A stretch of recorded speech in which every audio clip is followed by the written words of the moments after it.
você, amigo dos livros! Essa é mais uma edição do Casa das Palavras, o programa de livros da TV Câmara. Essa é a segunda edição do Casa das Palavras, toda realizada e produzida aqui na terceira Bienal do Livro da Leitura de Brasília. Um evento grandioso. Só para ter uma ideia, nas duas primeiras edições da Bienal foram vendidos 785 mil livros, movimentando 16 milhões de reais.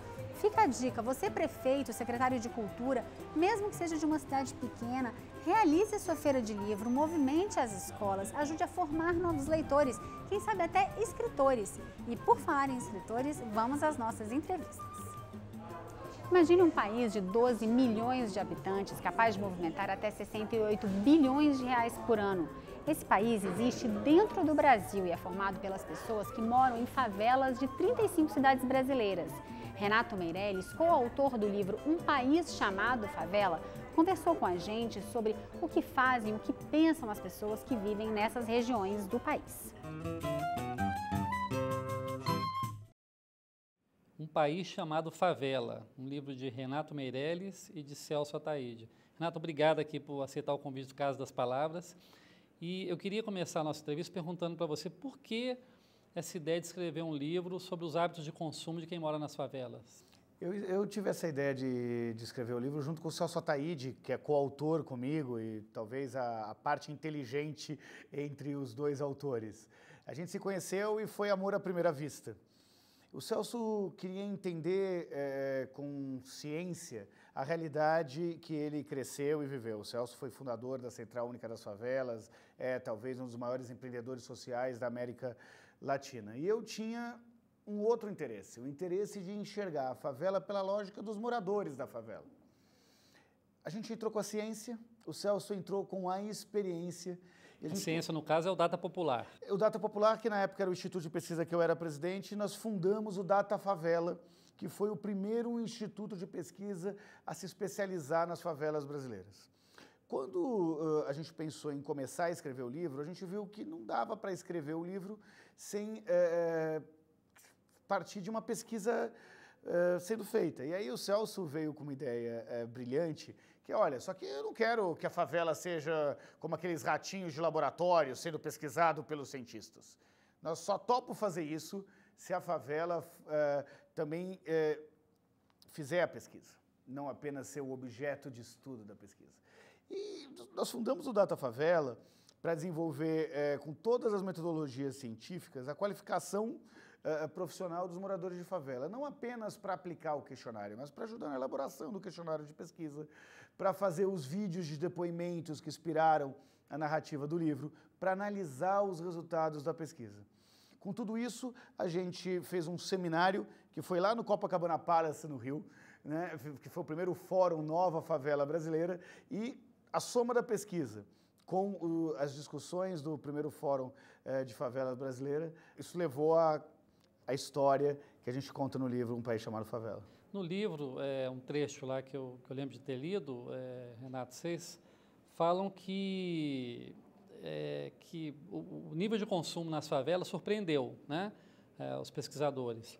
Às vezes a impressão que eu tenho é que sobram consumidores e faltam um pouco cidadãos. Uhum. Quer dizer, sobraria consumo e faltaria cidadania nas favelas, né? A pesquisa detectou isso? Na época que a gente escreveu o livro, as favelas consumiam 63 bilhões de reais. 2014, né? A gente lançou em 2014 e a pesquisa era de 2013.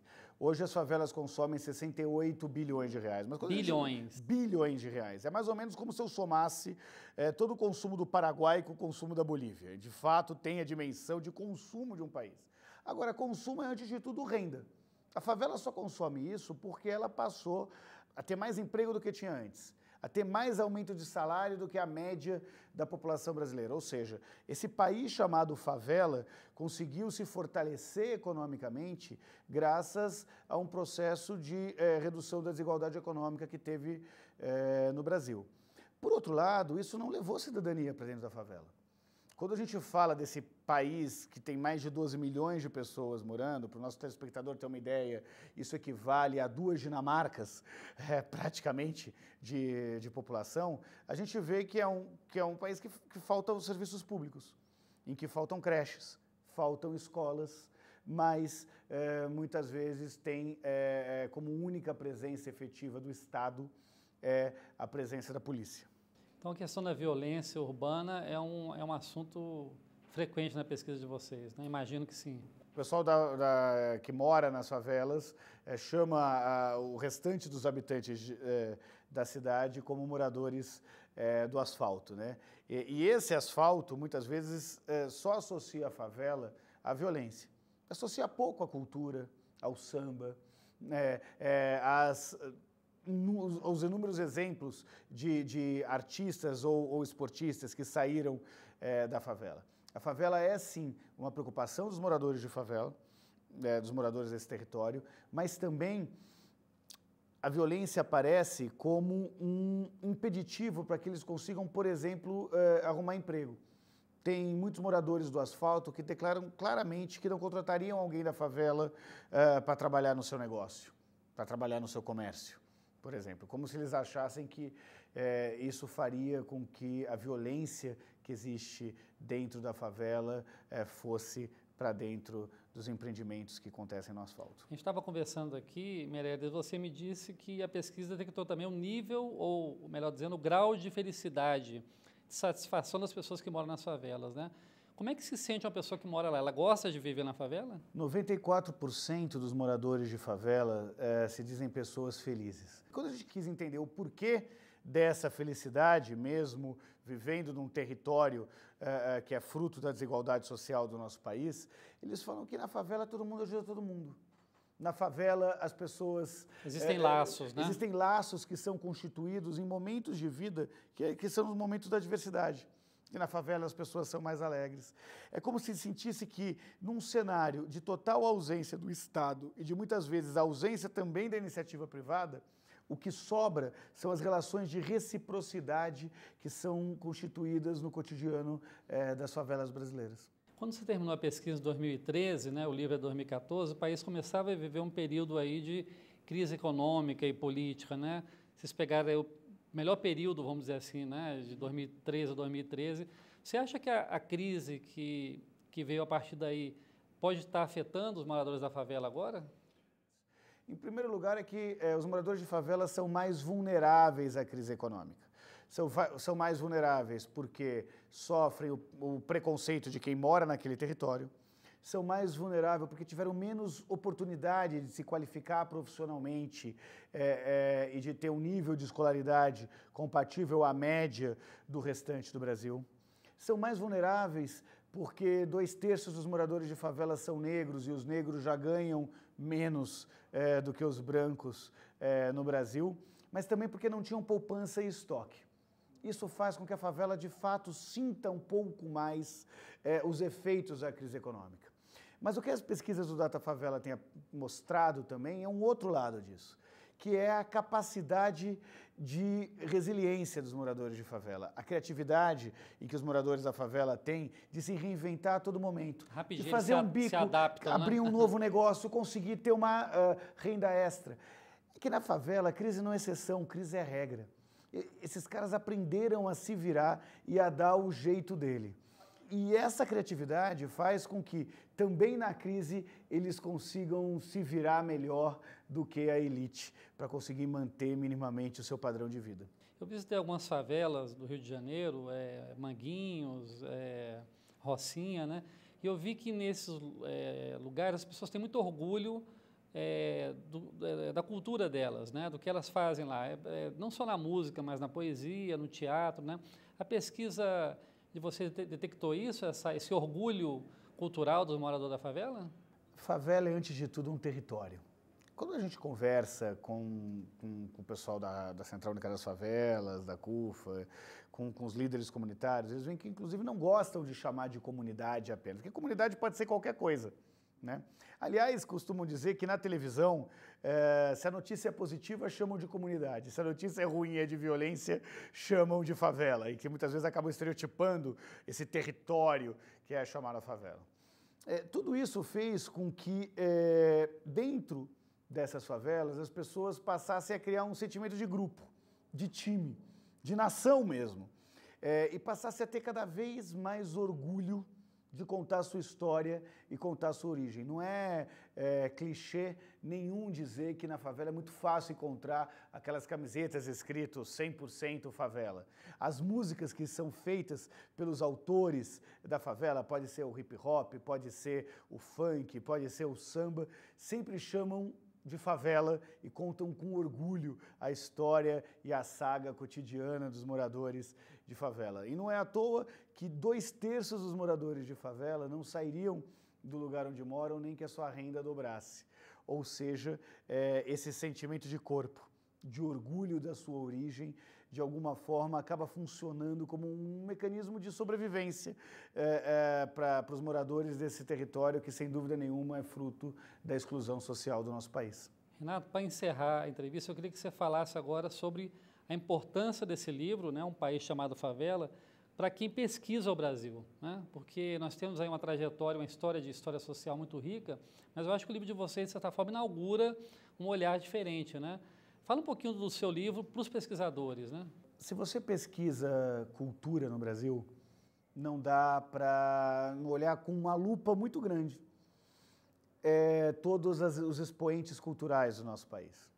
O Brasil, que muitas vezes é o país do futebol, teve boa parte dos seus grandes atletas saindo das favelas. Se você pesquisa política, você tem que entender claramente os expoentes sociais que acontecem e que surgem da favela ou das periferias, como Marina Silva ou como o ex-presidente Lula. Agora, principalmente, se você quer entender o país que você vive, você tem que conseguir colocar no lugar do outro. Eu só consegui escrever o livro Um País Chamado Favela junto com o Celso por entender que, pelo fato de eu ser branco, eu tenho um conjunto de privilégios que os negros não têm. Pelo fato de ser a terceira geração de universitários da família, eu tive um conjunto de privilégios que os moradores da favela não têm. Eu só consigo entender o outro e entender o território da exclusão se eu consigo enxergar a minha posição de privilegiado. Renato Meirelles, Um País Chamado Favela, junto com o Celso Ataíde. Renato, muito obrigado aí por vir ao programa Casa das Palavras e boa Bienal do Livro para você. Obrigado. Vamos fazer um breve intervalo, daqui a pouco mais uma entrevista realizada aqui na terceira Bienal do Livro e da Leitura de Brasília. Mas antes, vamos ouvir o que os nossos deputados têm a dizer sobre livros. Olha, eu quero sugerir, sobretudo aos mais jovens, um livro, não sei nem se vocês ainda vão encontrar nas livrarias. O livro chama-se Minha Razão de Viver, de Samuel Weiner. É um livro que trata muito aí da década de 50, das relações, do poder da época de Getúlio com a imprensa brasileira. É um livro que dá um cenário muito importante sobre o que ocorreu no Brasil na década de 50. A minha indicação é o livro O Amor no Tempo do Cólera, de Gabriel Garcia Marques. Um livro que mostra a força do amor. Um amor que vence décadas, vence tristeza, vence doença, vence miséria, mas é um amor que vence. E é isso que nós precisamos no dia de hoje, que o amor vença sempre e, consequentemente, nós vamos ter uma vida melhor.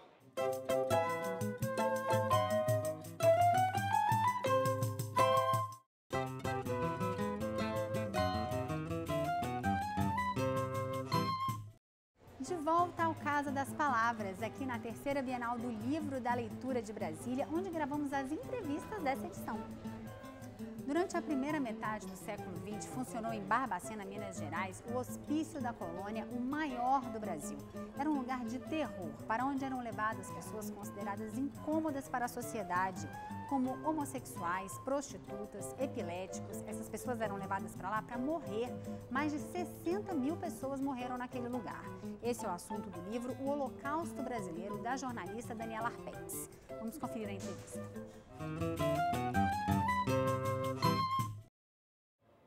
Bem-vinda, Daniela Arpex, autora de Holocausto Brasileiro, autora muito premiada. Daniela, vamos falar um pouco sobre o livro? A primeira coisa que eu queria que você me dissesse era quem são essas pessoas que ficaram nesse hospício em Barbacena durante boa parte do século XX? Então, esse lugar foi o destino final de milhares de brasileiros. A maioria desses brasileiros não sofria de doença mental. Há uma estimativa de que de cada 10 pessoas internadas, 7 não sofriam de doença mental. Quem eram essas pessoas? Eram negros, pobres, homossexuais, meninas que haviam perdido a virgindade antes do casamento, militantes políticos. Todo tipo de indesejável social, inclusive o doente psiquiátrico, era um candidato para ser encaminhado para esse lugar. Um lugar que foi criado em 1903 pelo governo do estado, com a intenção, uma boa intenção de tratar pessoas que sofriam de doença mental, mas que teve a sua finalidade desviada desde muito cedo, porque eu encontrei documentos no Arquivo Público Mineiro que mostram que desde 1911 já haviam relatos de superlotação nesse lugar. Olha, para você ter uma ideia, Mariana, só na década de 70 esse hospital teve a primeira enfermeira. As pessoas que trabalhavam lá eram vigias, eram os guardas, era o nome que elas recebiam, né?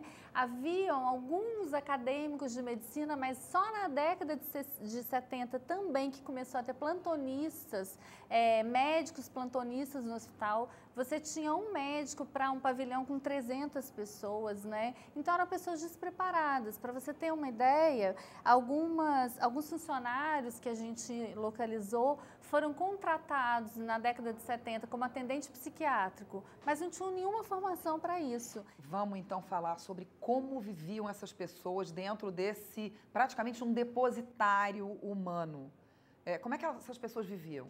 Esse era um local em que elas viviam ociosas. Barbacena é uma cidade muito fria, né? Até hoje, ela é fora dos padrões brasileiros, assim. Então, um lugar muito frio, em que as pessoas eram mantidas nuas na maioria do tempo, né? E estranhamente, havia muita roupa, né? Mas essas roupas, tem um registro que a gente conseguiu no arquivo, de que na década de 60 foram produzidas mais de 4.000 peças de roupas e todas foram vendidas. Então, se produzia roupa, se colhia alimentos e isso era vendido e eles passavam fome. Não, e eles passavam fome, né? Então, assim, essas pessoas eram mantidas em condições muito precárias, ociosas, com pouca medicação, e depois, quando os psicofármacos entram no Brasil na década de 50, e aí já é um excesso de medicação, eles passam a ficar dopados. Existia o tratamento, o choque como tratamento, como uma terapia, né? Só que, na verdade, não havia uma finalidade terapêutica na aplicação dos choques elétricos, porque o que a gente apurou, tanto para o livro quanto para o filme que foi lançado, é que o eletrochoque ele era dado para contenção do grupo, para intimidação. Então, ele era dado em escala. E quando o Basaglia vai conhecer esse hospital, ele que já tinha feito a reforma psiquiátrica na Itália, ele, acostumado com toda essa realidade de exclusão, ele fica muito impactado. E ele é a primeira pessoa, o primeiro homem público que vem a público dizer: estive hoje num campo de concentração nazista. Em lugar nenhum do mundo eu vi uma tragédia como essa. E aí eu fico super emocionada, porque essa fala do Basaglia, junto com toda a articulação dos trabalhadores de saúde mental, com a denúncia da imprensa da época, isso fez ruir os porões daquele hospital. É por causa dessa situação de indigência dessas pessoas todas que você resolveu chamar o livro de Holocausto Brasileiro? Não, foi por causa do modus operandi que essas pessoas, de como tudo aconteceu.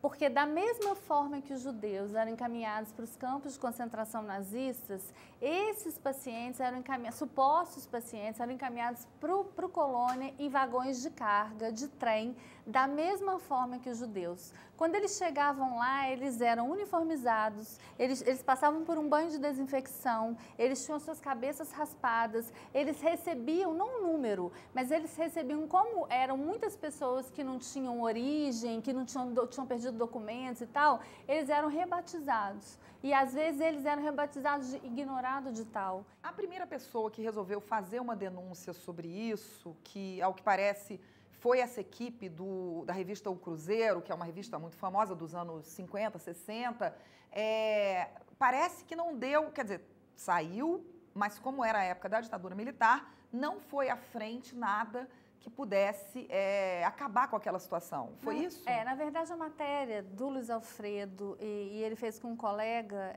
foi uma matéria de 5 páginas. Na época, tinham 5.000 pacientes num lugar que foi inicialmente projetado para 200. Então, quando ele vê aquele mar de gente, ele não sabe nem por onde começar, ele fica impactado, mas ele conta. Eu não fiquei pensando, eu comecei a produzir, porque eu estava ali para registrar. Depois é que ele foi considerar essas as imagens mais dramáticas da carreira dele. Então, assim, o Luiz Alfredo foi o precursor, fez um trabalho fantástico, mas vem a ditadura em 64, blinda o hospital até 1979, quando entra no hospital um grupo de jornalistas, cineastas, que foi o Elvésio Raton de Belo Horizonte, o que fez o documentário Em Nome da Razão, e o Irã Firmino, que é um jornalista premiadíssimo de Minas Gerais, e trabalhou no estado de Minas, e que faz uma série de matérias chamada Nos Porões da Loucura. Já existia um movimento de indignação dos trabalhadores de saúde mental, esse movimento que foi o precursor da reforma psiquiátrica, que mais tarde alcançou outros estados do Brasil. Isso que foi reforma psiquiátrica. Foi toda essa mobilização para se mudar o modelo de atendimento, para dar dignidade a esses pacientes. Então, eles não queriam mais que as coisas continuassem dessa forma. Como foi o seu trabalho para chegar até os sobreviventes? Você fez matérias antes para o jornal onde você trabalha, lá em Juiz de Fora, e depois é que você ampliou para um livro, não é isso? Na verdade, quando eu tive acesso às fotos, eu estava numa entrevista com um psiquiatra da minha cidade, que disse, Daniela, antes que eu me esqueça, eu queria te mostrar isso. E tirou da gaveta um livro que tinha sido editado pelo governo do estado em 2008, chamado Colônia, que tinha parte dessas imagens e que falava sobre o nascimento do SUS, e falava, olha como o SUS como nós éramos, olha como a gente avançou. Enfim, era para isso, o livro falava um pouco dessa história. E aí eu fiquei muito impressionada, e a primeira pessoa que eu procurei, depois de ter visto essas imagens e de colocar na minha cabeça que eu precisava encontrar esses sobreviventes, foi o Luiz Alfredo. Claro. E aí eu fui encontrar ele em Niterói, as memórias dele deram um pontapé inicial para a minha investigação, e com as imagens dele eu fui para Barbacena pedir ajuda da população, dos funcionários e dos ex-funcionários do hospital, para que eles me ajudassem vendo aquelas imagens, para que se eles conseguiam se lembrar de alguém. E eles ajudaram? Ajudaram. Isso que é incrível, né? Eles não tinham realmente noção do que eles fizeram ali na eu acho que ninguém Porque tinha. eles terem ajudado, né? É muito interessante a reação ao livro, porque as pessoas não tinham noção nem da dimensão da tragédia da qual eles participaram. Então, quando o livro mostra o tamanho da tragédia, eles ficam muito impactados, né? E aí, quando eu chego lá e aí eu falo, eu queria localizar, você reconhece? Eu acho que é o seu fulano de tal, que está lá na residência terapêutica número 30. Eu chegava lá, não era. Mas quando começou, eu comecei a encontrar os primeiros sobreviventes, eu vi que a força dessa história. Bom, tem um livro seu que veio depois desse, que se chama Cova 312, é sobre o desaparecimento, sobre um desaparecido político, mas contado em forma de romance. Ele foi indicado ao Prêmio Jabuti. Então, o Cova 312, ele conta a história de um guerrilheiro do Rio Grande do Sul chamado Milton Soares de Castro. Ele integrou a guerrilha do Caparaó, que foi a primeira guerrilha contra a ditadura, e esse guerrilheiro foi preso na divisa de Minas com a Bahia e foi levado para uma penitenciária de Minas, uma das mais importantes penitenciárias políticas de Minas. E essa pessoa ficou presa nesse lugar, junto com os outros guerrilheiros que foram capturados, só que ele foi encontrado morto, um mês depois, enforcado num lençol. E aí a versão oficial era de suicídio, como se não bastasse, o corpo desapareceu. E a gente então resolveu buscar a história desse militante, entender por que ele foi encontrado morto. A gente conseguiu localizar a sepultura desse militante, ele estava desaparecido há 35 anos, e a gente conseguiu provar que ele foi morto pelo Exército. O mesmo inquérito que o Exército usa para comprovar o suicídio, a gente usou para comprovar o assassinato.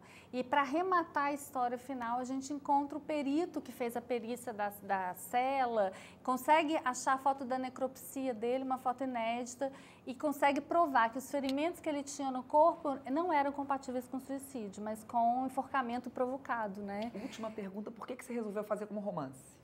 Não, Não, na verdade, porque eu escrevo muito dessa forma. O Holocausto brasileiro, ele é ele é romanceado, né? Porque eu acho que o tema em si já é muito duro. Então, se a gente falar com uma linguagem jornalística e não literária, é difícil para as pessoas se envolverem com ele. Então, é o tipo de escrita, essa é a minha forma de narrativa. Até no jornal, eu procuro fazer as matérias mais literárias. Mais humanizadas, humanizadas, assim, sempre né? humanizadas. A gente entrevistou a Daniela Arbex, autora de Holocausto Brasileiro, aqui no Casa das Palavras. Muito obrigada, Daniela, e até a próxima. Obrigada a vocês, foi um prazer estar aqui.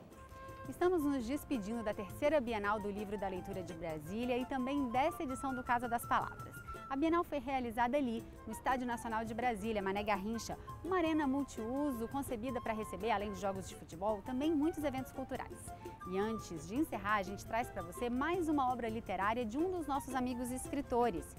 1968, uma geração contra a ditadura. O autor, Antônio José Medeiros, foi deputado federal e conta nesse livro-documento uma boa parte da história política do Brasil, do ponto de vista de um jovem que participou da resistência democrática junto com grandes lideranças. Encerramos o programa por aqui. Críticas, sugestões, elogios, você pode enviar para o nosso e-mail casadaspalavras@câmara.leg.br ou então por telefone no 0800 619 619. Você pode assistir a este ou qualquer outro episódio do programa no câmara.leg.br/Casa das Palavras. Antes de encerrar, a gente deixa você com uma frase do escritor polonês Joseph Conrad, autor de O Coração das Trevas, que inspirou o filme Apocalipse Now. O autor escreve apenas metade de um livro, a outra metade fica por conta do leitor. Um grande abraço e até a próxima edição do Casa das Palavras.